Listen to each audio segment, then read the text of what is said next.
Office জাকারে আর দিয়া তো কেউ যদি লিঙ্গ গোটা থেকে কেটে লাই কি হয়? পেনিস।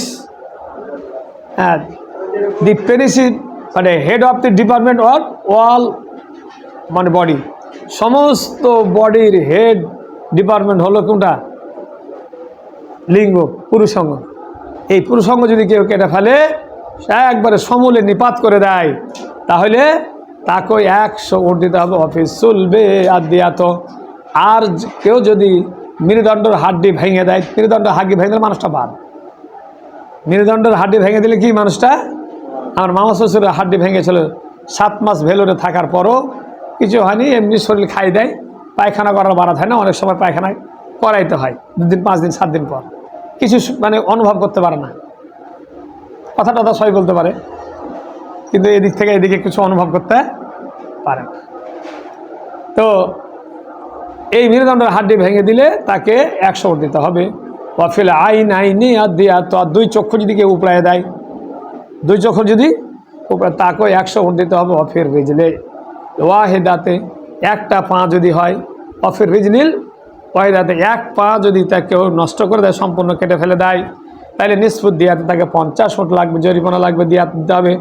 অফিল মাউনাতে সুলুসুদ দেয়াতে, আর এমন একটা হাড্ডি বা মাথায় এমনভাবে মেরেছে যে হাড্ডির মস্তক পর্যন্ত, মাউনাত মানে মগজ দেখা যায়, হাড্ডির যেটা শ্বাস, হাড্ডির যেটা নির্যাস, মাথার মগজের দেখা যদি যায়, বাঁচা যায়, কিন্তু দেখা যায়, তাহলে পারে এই ধরনের মানে আহততে 3 ভাগের 1 ভাগ অর্থাৎ 33টা উট।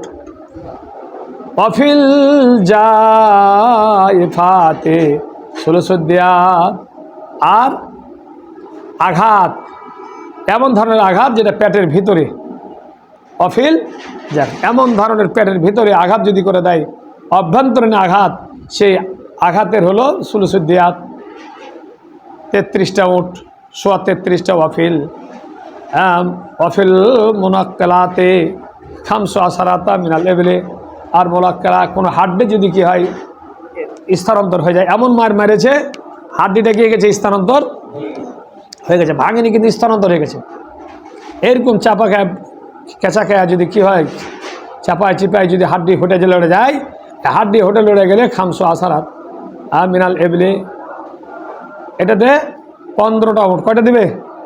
15টা উট। অফি কুল্লে ইসবাইন মিন আসাবিল ইয়াদে, হাতের প্রত্যেকটা আঙ্গুলে, এক একটা আঙ্গুলের বিনিময় যদি নষ্ট করে থাকে, পর রেজলে আর পায়ের আসার বিলাল এবেলে 10টা করে উট।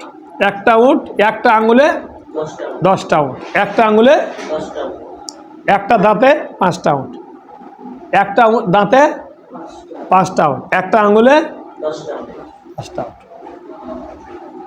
অফিসে নে খামসুন, আর দাঁতে হলো 5টা উট। মিনাল এবিলে রাহুল নাসাই দারমি ওয়াফি রাওয়াইতি মালিকিন।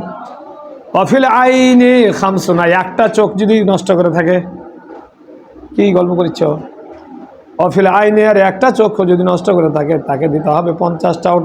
অফিল ইয়াদে খামসুন, আর 1 হাত নষ্ট করে দিলে তাকে 50টা উট লাগবে। অফিল রিজলে খামসুন, আর যদি একটা পা নষ্ট করে দেয় থাকে, পাও, তাহলে তাকে 50টা উট। অফিল মৌজে হাতে খামসুন, আর যে কোনো একটা জায়গা থেতলে দিলে, আঘাত করে দিলে, এই প্রত্যেকটা থ্যাতলা জায়গার বিনিময়ে, কোন জায়গা থ্যাতলাই দিলে, আঙ্গুল হোক, হাত হোক, পা হোক, কোন জায়গায় থ্যাতলাই দেয়, আর এই থ্যাতলায় যা আহত করা দেওয়ার কারণে, তাহলে তার জন্য 5টা কোনো গোস্ত বা এই ধরনের কোনো হাড্ডি থ্যাতলাই দিয়েছে, কিন্তু ওগুলো আছে, এটাতে 5টা উট। ওয়ান আমর ইবনে শুআয়ব রাদিয়াল্লাহু তাআলা আনহু আন আবিহি, তার বাপ শুআয়ব থেকে রাওয়াত করছেন, আর তিনি রাওয়াত করছেন আন জাদ্দি, তার দাদ থেকে, আন আমর হলো শুআয়বের বেটা, আর শুআয়ব তার আন ইবনে শুআয়বিন, আন আমর ইবনে শুআয়বিন আন আবিহি আন জাদ্দিহি, শুআয়ব তার দাদু থেকে রাওয়াত করছেন। ক্বালা ক্বাদা রাসূলুল্লাহ সাল্লাল্লাহু আলাইহি ওয়াসাল্লাম ফিল মুআজিহি খামসান খামসান, যত আহত আছে, যেই হাড্ডিগুলোকে দেখা যায় বা এরকম থেতলে দেয়, এরকম যদি কোনো হালকা হয়, আহত হয়ে যায়, তাহলে 5টা দিতে হবে উট। অফিল আসনানে, অফিল আসনানে খামসান, আর দাঁতের ক্ষেত্রে বলা হয়েছে 5টা করে উট। খামসান মিনাল এবিলে, চলো ওরা এবার পড়ো।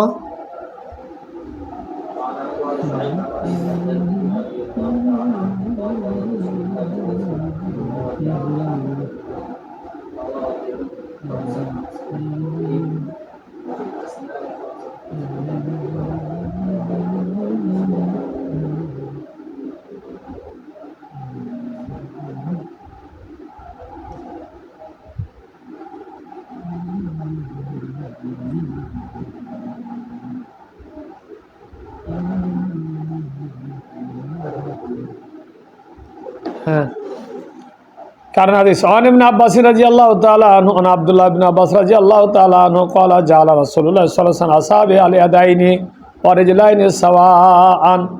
হযরত আব্দুল্লাহ ইবনে আব্বাস রাদিয়াল্লাহু তাআলা আনহু বলছেন قال جعل رسول الله صلى الله عليه وسلم, আব্দুল্লাহ ইবনে আব্বাস বলছেন রাসূলুল্লাহ সাল্লাল্লাহু আলাইহি ওয়াসাল্লাম গিরদানায়া বানায়া একবারে তাকে নির্ধারণ করে দিয়েছেন আসাবি আল ইয়াদাইনি, দুই হাতের যে কোনো হাত আঙ্গুল সমূহের ব্যাপারে, পরে জেলাইনে পায়ের আঙ্গুল সমূহের ব্যাপারে সওয়ান একটাই, পায়ের 5টা 10টা আঙ্গুল, দুই পায়ের হাতের 10টা আঙ্গুল, সমস্ত আঙ্গুলের মান হলো সমান, যে কোনো একটা আঙ্গুল ভাঙলেই বা কেটে ফেললে তাকে 10টা উঠ লাগে। রাহু আবু দাউদ তিরমিজি ওয়া আনহু قال।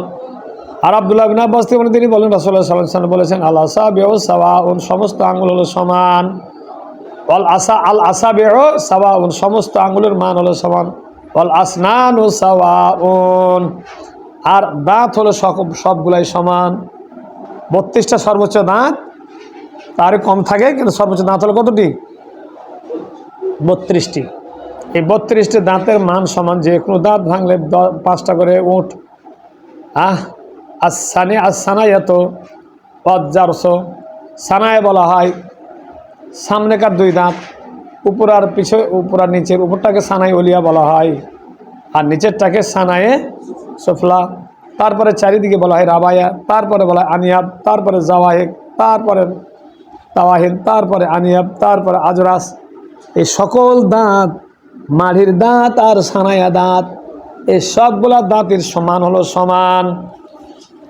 সাওয়া ওয়াদারসু সাওয়াউন হাজিহি ওয়া হাজিহি, এটা সাওয়াউন মানে এই যে আর উপরের দাঁত নিচের দাঁত, ডানে বামে, আনিয়াব হোক রাবায়া হোক জাওয়াহিক তাওয়াহিন যা হোক, সকল দাঁতের মান হলো সমান।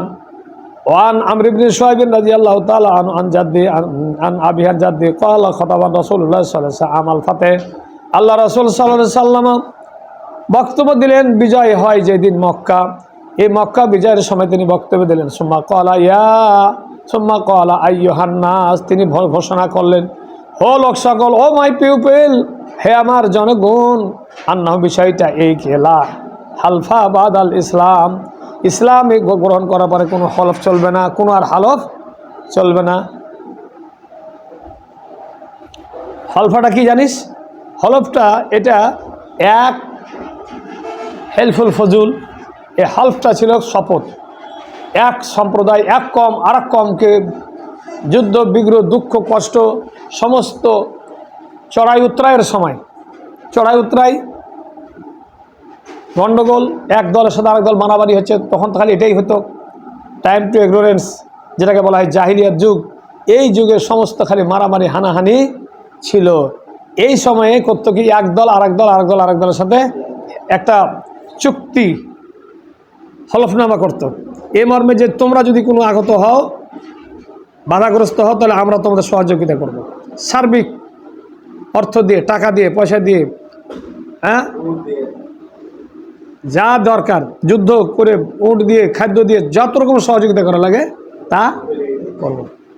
আল্লাহ রাসূল সাল্লাল্লাহু আলাইহি ওয়াসাল্লামকে যখন সে আবি তালেব যখন দেখেছিল, তখনও তাদের একটা কি ছিল, হলফ ছিল, তখনও এক চুক্তি ছিল।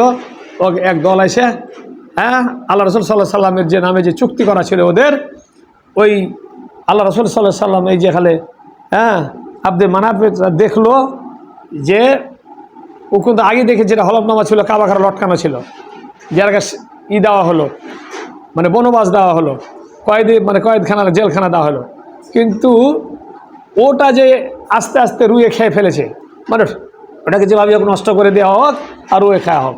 তাই আল্লাহ রাসূল সাল্লাল্লাহু আলাইহি ওয়াসাল্লামের এই আব্দে মানাফের গোষ্ঠী আবু তালেবের সাথে যে হলফনামা ছিল, এই হালিফ করলেছে কি, হালিফ হলে ব্যক্তিটা, উনি এসে দেখলেন মক্কার ঘরের, কাবার ঘরের সমস্ত কাফেরকে বললো, দেখো তোমাদের চুক্তিনামা নিয়ে এসো। চুক্তিনামা পাড়ে দেখছি, চুক্তিনামাতে ওটা লেখা নাই, সব খায়া খেয়া ফেলে দিয়েছে, যেটা নাই।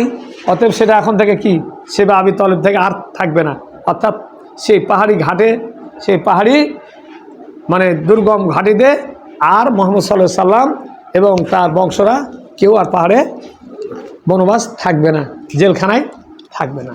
তো এই ছিল হেল্প। ওই সময়ে একদল আরেক দলকে কি করত, মানে এই হলফের মাধ্যমে হেল্প করতো। হেল্প মানে ওখান থেকে হেল্প, সাহায্য করা, একটা হেল্প গেছে ইংরেজি, সাহায্য করা। তা হেল্প মানে হলো চুক্তি। যেমন সাদ, হজরত সাদ ইবনে মাজ, হজরত সাদ ইবনে সাদ রাদিয়াল্লাহু তাআলা আনহু, এই সাদ রাদিয়াল্লাহু তাআলা আনহু বানু নাজিরকে যখন আল্লাহ রাসূল সাল্লাল্লাহু আলাইহি সাল্লাম ৫ম হিজরিতে যখন তাকে মহাসারা করে, সেই মক্কা থেকে, মদিনা থেকে প্রায় 6 মাইল দক্ষিণ পূর্বে এই যে বানি নাজির, বানি কোরাইজা, এই বানি কোরাইজারা আল্লাহ রাসূল সাল্লাল্লাহু আলাইহি সাল্লামের সঙ্গে যে একটা হলফ ছিল, চুক্তি ছিল, যখন মদিনার সনদ লেখা হয়, এই সনদ লেখার সময় বানি কোরাইজারা এ মর্মে হলফ করেছিল, চুক্তি করেছিল যে কোনো বাহির রাষ্ট্রের শক্তি দ্বারা, কোনো বাহির রাষ্ট্র দ্বারা আক্রান্ত হলে মদিনাকে সাহায্য করতে, সহযোগিতা করতে আমরা বাধ্য। কিন্তু এই রাষ্ট্রীয় চুক্তিটা এই বানি কোরাইজারা কি করেছিল? নষ্ট করে দিয়েছিল। কি করেছিল? নষ্ট করে দিয়েছিল। বুঝলেন না কথাটা? হ্যাঁ, এই নষ্ট করে দেওয়ার পরে তখন আল্লাহ পাক জিবরিলকে বললেন, যে জিবরিল আলাইহিস সালাম, তুমি যাও মুহাম্মদ সাল্লাল্লাহু আলাইহি ওয়াসাল্লাম নবীকে বলো, তুমি যুদ্ধ শেষ করলেও তুমি বলো তোমার শরীরের যে পোশাক পরিচ্ছদ আছে, যুদ্ধের যে বর্ম তরবারি প্রস্তুতি, এই প্রস্তুতি দিয়ে আল্লাহ রাসূলের গড়ে দাঁড়াবে, সালাম দিয়ে বলবা যে আল্লাহ পাক এক্ষুনি তোমাকে তোমার সৈন্যবাহিনীকে পাঠাইতে বললেন। কোথায়? আসরের নামাজ ওখানে পড়বে। কোথায়? বানি কোরাইজার ঘাটিতে। বানি কোরাইজার ঘাটিতে, ওখানে যে দুর্গ আছে, ওই দুর্গে বেষ্টন করার পর কি করবে? নামাজ, আসরের সালাত আদায় করবে। অনেক সাহাবীরা, আলী রাদিয়াল্লাহু তাআলা আনহু, তিনি ওই বানি কোরাইজার ঘাটির দুর্গে তিনি আসরের সালাত আদায় করছেন। যদিও নামাজটা একটু বিলম্বিত হয়েছিল। কিছু কিছু সাহাবী বলছেন না, নামাজ যখন টাইম হয়ে গেছে নামাজটা আদায় করে নি। তা আল্লাহ রাসূল পরবর্তীতে বললেন, সাহাবীর কাছে অভিযোগ, সাহাবীরা অভিযোগ করলেন আল্লাহ রাসূলের কাছে, ইয়া রাসূলুল্লাহ, আপনি তো বলেছেন ওখানে সালাত আদায় করতে, তা আমরা তো ওখানে সালাত আদায় করেছি। কিছু সাহাবী রাস্তায় সালাত আদায় করেছে। আল্লাহ পাক রাসূল বললেন যে না, তোমরা খুব ভালো করেছো, এরাও কি করেছে? সালাতটা আদায় করে নিয়েছে, ভালো হয়েছে। যাই হোক, এদেরকে বুখারী শরীফের হাদিসে আছে, ইতিহাসে লেনপুন বলেছেন যে এদেরকে 650কে হত্যা করা হয়েছে। আর ইমাম বুখারী রাহমাতুল্লাহ আলাইহি প্রায় 450 ওই যুদ্ধ যারা মানে উপযুক্ত, এদেরকে হত্যা করেছেন আল্লাহ রাসূল মদিনায় নিয়ে এসে। তার মধ্যে একজন সাহাবী, একজন বানি কোরাইজার লোক, মানে ছেলে বেঁচেছিল, তাদের নিচের দিকের মানে অর্থাৎ নাভির নিচের চুল যাদের উঠেছে তাদেরকে হত্যা করা হয়েছে, যারা যুদ্ধে উপযুক্ত, 15 বছর বয়স। কিন্তু কাব কারাজি, হ্যাঁ, এই কাব কারাজি কিন্তু একজন উঁচা পচা ছেলে। তার কিন্তু তাকে কাপড় ছেড়ে তার দেখা হলো, তার লোম কি হয়নি, গেছেনি, দেখতেও হৃষ্টপুষ্ট যুবক, কিন্তু বয়স তার হয়নি।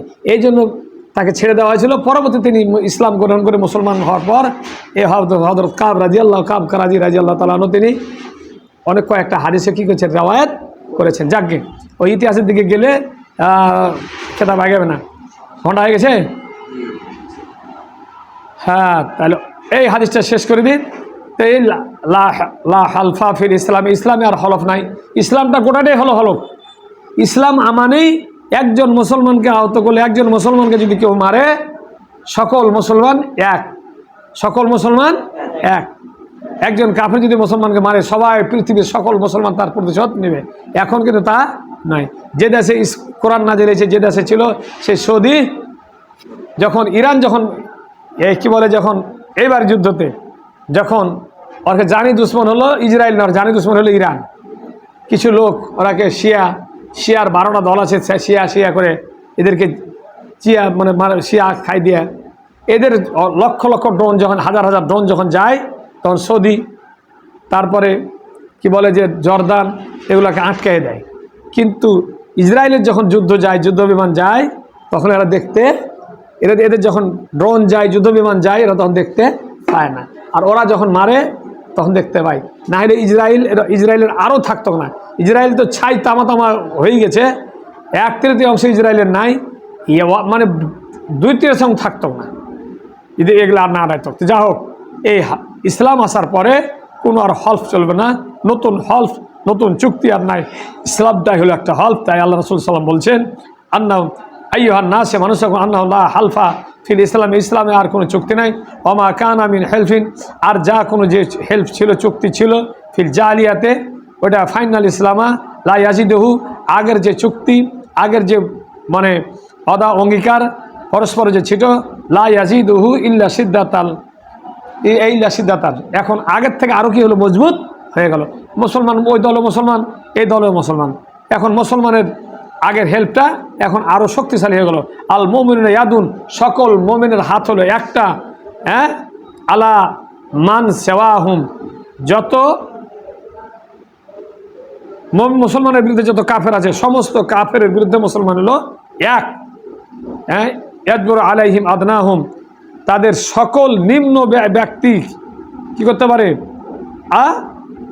ইজুইরো আলাইহিম আদনাহুম, ইজুইরো, যে কোনো একজন মুসলমান কাফের যদি পালায়া আসে মুসলমান ভূখণ্ডে, তাহলে যে কোনো একজন মুসলমান কাফেরকে কী দিতে পারে, ইজুইরো, অর্থাৎ তাকে আমান দিতে পারে, তাকে আশ্রয় দিতে পারে, তাকে নিরাপত্তা দিতে পারে। যে কোনো মুসলমান, একজন সেনাপতিও কী করতে পারে না, তার ওই আমানত দেওয়াকে, তাকে যে নিরাপত্তা দান করেছে এই নিরাপত্তা বিঘ্নিত ঘটাতে পারে না, যদিও একজন সাধারণ মুসলমান তাকে নিরাপত্তা দেয়।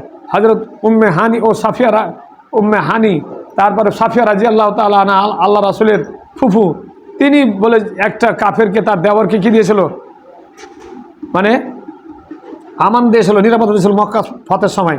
আল্লাহ রাসূল বললেন, আজারতো মান আজারতে, তুমি যাকে নিরাপত্তা দিয়েছো আমিও তাকে কি নিরাপত্তা দিলাম। হ্যাঁ, ওয়া ইয়ারুদ্দু আলাইহিম আকসাহুম, ইয়ারুদ্দু সারায়াহুম আলা কাইদাতিহিম, দূরবর্তী কোনো সৈন্য যদি কোনো কি করে গানিমাতের মাল অর্জন করে, ওই নিকটতম নিকটতম সৈন্যরা কি তার অংশ পাবে। মানে ওই মায়ানমারের বর্ডার যুদ্ধ হয়ে যদি 10 লাখ টাকা 10 কোটি টাকা পাইলে যুদ্ধ করে গানিমাতের, তাহলে এখানেও সারা বাংলাদেশের সৈন্যরা কী পাবে, ওই গানিমাতের মালের ভাগ পাবে। হ্যাঁ, লা ইউক্তালু মুমিনুন বিকাফিরিন, কোনো মুমিনকে, মুসলমানকে কোনো কাফেরকে হত্যার বিনিময়ে হত্যা করা যাবে না, বুঝে না। দিয়াতুল কাফিরে নিসফু দিয়াতিল মুসলিমে, একজন মুসলমানের রক্তপণের অর্ধেক রক্তপান হলো কাফেরের। লা জালাবা ওয়ালা জানাবা ওয়ালা ইউখাযু সাদাকাতুহুম ইল্লা ফি দুরিহিম, লা জালাবা ওয়ালা জানাবা, সাদকা না দেওয়ার ভয়ে, সাদকা না দেওয়ার ভয়ে দূরবর্তীতে কোনো সাদকার ওট দূরবর্তীতে নিয়ে যাওয়া চলবে না। আবার সাদকা নেওয়ার জন্য বসে থেকে, বাড়িতে বসে থেকে মানে ওখান থেকে ওই মাঠ থেকে গরু বাছুর ছাগল উট দম্বা এনে যিনি সাদকা আদায় করছেন তার কাছে এসে হাজির করে এখান থেকে উটের জাকাত, বকরির জাকাত, গরুর জাকাত তা নিতে পারবে না। যেখানে উট গরু জবাই মানে চরে, চারণভূমিতে যায় সেখানে সরাসরি যায় আদায়কারী আদায় করবে। আর কোনো ব্যক্তি যেন পালায়া না যায়, যেন পালাটাও যেমন অপরাধ, নিজে নিজে বসে নিজের স্থানে বসে উটের দুম্বার মালিককে এখানে আইনে এই জাকাত আদায় করা, এটাও কি ঠিক না, এটাও অপরাধ। ওয়ালা ইউখাযু সাদাকাতুহুম ইল্লা ফি দুরিহিম, কোনো সাদকা গ্রহণ করা যাবে না তাদের পাড়া প্রতিবেশী, তাদের যেখানে দূর, দারের জ্যাম হলো দূর, গ্রাম্য যে এলাকায় সেইখানে যেখানে আছে গরু বাছুর, যেখানে ছাগল বকরি আছে, ভেড়া দুম্বা, তাদের যে খামার আছে ওই খামারে যা কি করবে, ও মানে জাকাত আদায় করবে। ওয়াফির আওয়াদিন কলা দিয়াতুল মুআহিদিন নিসফু দিয়াতিল হুররে, স্বাধীন ব্যক্তির দিয়াত আর পরাধীন ব্যক্তি গোলাম দাস দাসের দিয়াত হলো এটা অর্ধেক। রাহু আবু দাউদ, হাদিসটি রাওয়াত করেছেন ইমাম আবু দাউদ রহমতুল্লাহ আলাই। হ্যাঁ, সুলাইমান ইবনে আসাস রাহিমাহুল্লাহ তাআলা। তাম্মাত বিল খাইর, সুবহানাকাল্লাহুম্মা ওয়া বিহামদিকা আশহাদু আল্লা ইলাহা ইল্লা